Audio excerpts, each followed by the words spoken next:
కన్నా పూర్తి చేసావా? సంగం బ్యారేజీ గేట్లు పెట్టుకోవటం, నెల్లూరు బ్యారేజీ పేర్లు పెట్టుకోవటం, గేట్లు పెట్టుకోవటం తప్ప వంశధార నాగావళి అనుసంధానం చేసావా? ఉత్తరాంధ్రలో ఒక్క ప్రాజెక్టు పూర్తి చేసావా? వంశధార నాగావళి అనుసంధానం పనులు తెలుగుదేశం ప్రభుత్వం ప్రారంభం చేస్తే ఎందుకు పూర్తి చేయలేకపోయావు? ఉత్తరాంధ్ర సుజల్ స్రవంతి ఏమైంది?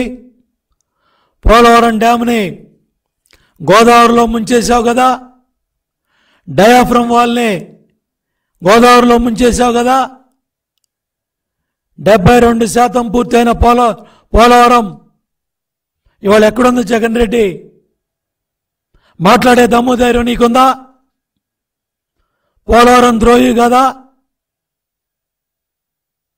పట్టిసీమ పంపులకి బూజు పట్టించావా?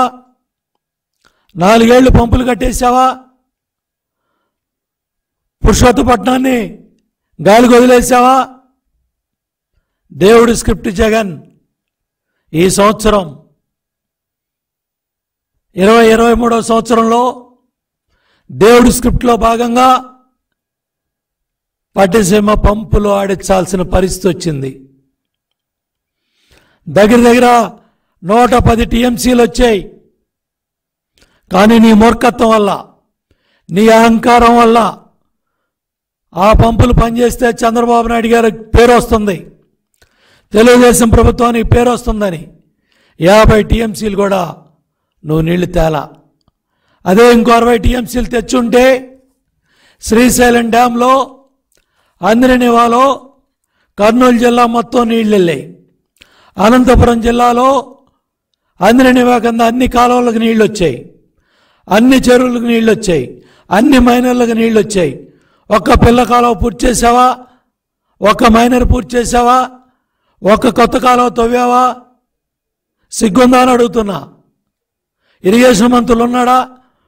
ఒకడేమో బుల్లెట్ దిగుద్ది అన్నాడు, అడ్రస్ లేడు. రెండో వాడేమో సంబరాల రాంబాబు సంబరాలు చేసుకుంటున్నాడు, డ్యాన్స్ చేస్తూ ఉన్నాడు. పోలవరం డ్యామ్ పూర్తి ఎప్పుడవుతుందంటే దేవుడిని అడగమంటాడు. పోలవరం డ్యామ్ ఎప్పుడవుతుందంటే నాకేం తెలుసు అంటాడు. వీళ్ళు ఇరిగేషన్ మంత్రులు, ఇద్దరు ఇరిగేషన్ మంత్రులు ఇవాళ సమాధానం చెప్పేవాడు ఎవడన్నా ఉన్నాడా? నోరు తెలిసేవాడు ఎవడన్నా ఉన్నాడా? అసలు ఈ రాష్ట్రానికి ఇరిగేషన్ మంత్రి ఉన్నాడా? రైతుల గురించి ఎప్పుడన్నా ఏ ప్రాజెక్టు గురించి అన్నా మాట్లాడా? చంద్రబాబు నాయుడు గారిని తిట్టడానికో, లోకేష్ బాబుని తిట్టడానికో, పవన్ కళ్యాణ్ గారిని తిట్టడానికి తప్ప ఇరిగేషన్ మంత్రి ఈ రాష్ట్రంలో ఇరిగేషన్